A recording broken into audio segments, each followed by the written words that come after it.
বিসমিল্লাহির রহমানির রহিম। আসসালামু আলাইকুম। আশা করি আপনারা সবাই ভালো রয়েছেন। তো ভিউয়ার্স, আপনারা জানেন যে আমি জিএসএম সুমন অফিসিয়াল প্রতিদিন আপনাদেরকে আসলে ভাতার একটি আপডেট দিয়ে থাকি। তো ভিউয়ার্স, আসলে তারই পরিপ্রেক্ষিতে আমি আসলে আপনাদেরকে আজকে বলতে আসলাম যে আসলে আজকে হচ্ছে আপনার 14ই মে, কিন্তু আসলে আমি যে থাম্বনেলটি তৈরি করেছি যে আসলে 17ই মে ভাতার টাকা দেওয়া শুরু হচ্ছে। তো ভিউয়ার্স, আপনারা জানেন যে আসলে বয়স্ক বিধবা ভাতা এবার কিন্তু আসলে 7600 টাকা এবং প্রতিবন্ধী ভাতা 10,800 টাকা দেওয়া হবে।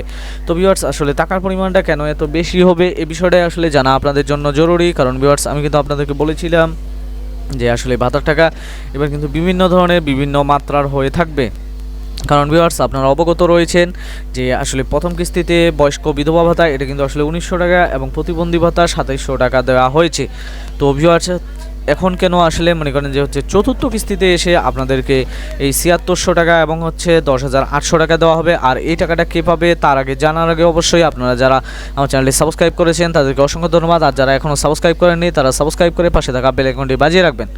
তো ভিউয়ার্স, আপনারা অবশ্যই অবগত রয়েছেন যে আসলে 23-24 অর্থ বছরে একটি কিন্তু হচ্ছে আপনাদের যেই আবেদন চলেছিল ভাতার এবং হচ্ছে 24-25 অর্থ বছরে কিন্তু আরেকটি আবেদন করা হয়েছিল। তো ভিউয়ার্স, আসলে এই আবেদনগুলোতে প্রত্যেকজন ভাতাভোগীকে কিন্তু আসলে অ্যাড করা সম্ভব নয়, কিন্তু আসলে বাংলাদেশ সরকার কিছু কিছু ভাতাভোগীকে কিন্তু নতুন করে অ্যাড করেছে। আর যাদেরকে অ্যাড করেছে প্রত্যেক ইউনিয়নে হয়তো 30 থেকে 35 জনকে অ্যাড করা হয়েছে। কিছু কিছু ইউনিয়নের ক্ষেত্রে 50 থেকে 100 জন পর্যন্ত কিন্তু নতুন করে অ্যাড করা হয়েছে। এই সকল ভাতাভোগীকে কিন্তু হচ্ছে 2025 সালের জুলাই মাসের 1 তারিখ থেকে শুরু করে 2026 সালের জুন মাসের 30 তারিখ বা 31 তারিখ রাত 12টা পর্যন্ত তাদের যেই হিসাব রয়েছে সেই হিসাবটি দেখাতে হবে সমাজসেবা কার্যালয়কে বা সমাজকল্যাণ মন্ত্রণালয় বা সমাজসেবা অধিদপ্তরকে।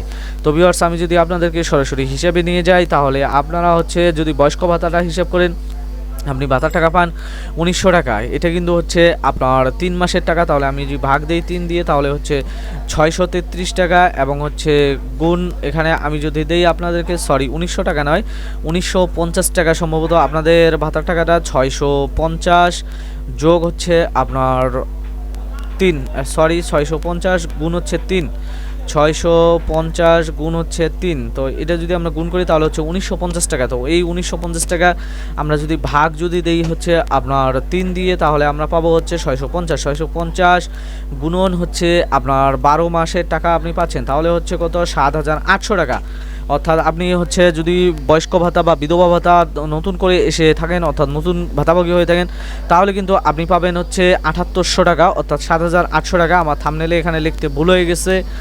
আর আপনি যদি মনে করেন যে হচ্ছে প্রতিবন্ধী ভাতার টাকা পেয়ে থাকেন তাহলে হচ্ছে আপনার 900 টাকা করে গুণন হচ্ছে 12 মাস। তো আপনি যদি 12 মাসেরটা যদি হিসাব করেন তাহলে হচ্ছে 10,800 টাকা। তো ভিউয়ার্স, অবশ্যই আপনারা বুঝতে পেরেছেন যে আসলে আপনাদের এই যে ভাতার টাকাটা রয়েছে 17ই মে যেই ভাতার টাকাটা দেওয়া হবে এটা কিন্তু হচ্ছে যারা আসলে নতুন ভাতাভোগী রয়েছে তাদেরকে 7800 টাকা দিবে এবং হচ্ছে প্রতিবন্ধী ভাতা যারা হচ্ছে মনে করেন যে নতুন রয়েছে তারা হচ্ছে 10,800 টাকা পাবে। তো ভিউয়ার্স, আসলে এখানে আবার একটা বিষয় রয়েছে যে যারা কিন্তু হচ্ছে মনে করেন যে 2টি কিস্তি পেয়েছে, তৃতীয় কিস্তিতে টাকা পায়নি, উনি যদি আসলে মনে করেন যে হচ্ছে বয়স্ক ভাতা ভোগী হয়ে থাকেন তাহলে কিন্তু হচ্ছে 1950 করে হচ্ছেন উনি কিন্তু হচ্ছে 3900 টাকা পাবেন। আর যদি উনি মনে করেন যে একটি কিস্তির টাকা হয় অর্থাৎ যারা মনে করেন নিয়মিতভাবে 1টি 2টি 3টি কিস্তি পেয়েছেন এবং 3টি কিস্তির টাকা আপনার অ্যাকাউন্টে খুব সুন্দরভাবে এসে পৌঁছেছে আপনি কিন্তু শুধু 1900 টাকায় পাবেন। আর যদি আপনার প্রতিবন্ধী ভাতা হয় তবে কিন্তু আপনি শুধু 2700 টাকায় পাবেন। আর সেই ক্ষেত্রে ভিউয়ার্স, আমি আপনাদেরকে বললাম যে আসলে 17ই মে ভাতার টাকা দেওয়া শুরু হচ্ছে কেন। ভিউয়ার্স, আপনারা অবশ্যই অবগত রয়েছেন যে আসলে মে মাসের 10 তারিখের মধ্যে কিন্তু আসলে প্যারোল নেওয়া শেষ হয়েছে। 10 তারিখ থেকে যেহেতু এই পাশে 4 দিন এবং এই পাশে হচ্ছে আরও 3 দিন, মোট হচ্ছে 7 দিন। তো 7 দিন পরে মোট কথা হচ্ছে আমি আপনাদেরকে বলতে পারি যে আসলে সামনে যেই সপ্তাহটা রয়েছে এই সপ্তাহেই কিন্তু আসলে আপনাদের ভাতার টাকাটা ঢোকা শুরু হবে। তো ভিউয়ার্স, আসলে যার কারণে আপনাদেরকে এখন মনে করেন যে এই সকল ভিডিওগুলো দিয়ে আমি কিন্তু সবসময় আসলে অ্যালার্ট করে দেই যে আসলে ভাতার টাকা দেওয়া শুরু হবে। তো ভিউয়ার্স, এই অ্যালার্টের মাধ্যমে আপনারা কিন্তু পিনকোড ওটিপি কোড দেওয়া মানে শেয়ার করা থেকে আপনারা বিরত থাকেন, যার কারণে এখন কিন্তু আসলে ভাতার টাকার যেই প্রতারক চক্র ছিল এই প্রতারক চক্রের প্রবণতা কিন্তু আসলে অনেকটাই তারা হেরে গিয়েছে, তারা কিন্তু কমায়নি, আসলে তারা হেরে গিয়েছে। কারণ এখন যদি আপনাদের কাছে কেউ ফোন করে এই সকল টাকার জন্য যে পিনকোড ওটিপি কোড দিতে হবে আপনারা কিন্তু সেই সকল পিনকোড ওটিপি কোডগুলো দিবেন না। তো ভিউয়ার্স, আপনারা বুঝতে পারছেন যে আসলে কেন বয়স্ক ভাতা বিধবা ভাতা হচ্ছে আপনার 7800 টাকা দেওয়া হবে এবং হচ্ছে আপনাদের প্রতিবন্ধী ভাতা কেন 10,800 টাকা দেওয়া হবে। তো ভিউয়ার্স, আশা করি সব কিছু বুঝতে পেরেছেন। ভালো থাকবেন, সুস্থ থাকবেন, ধন্যবাদ।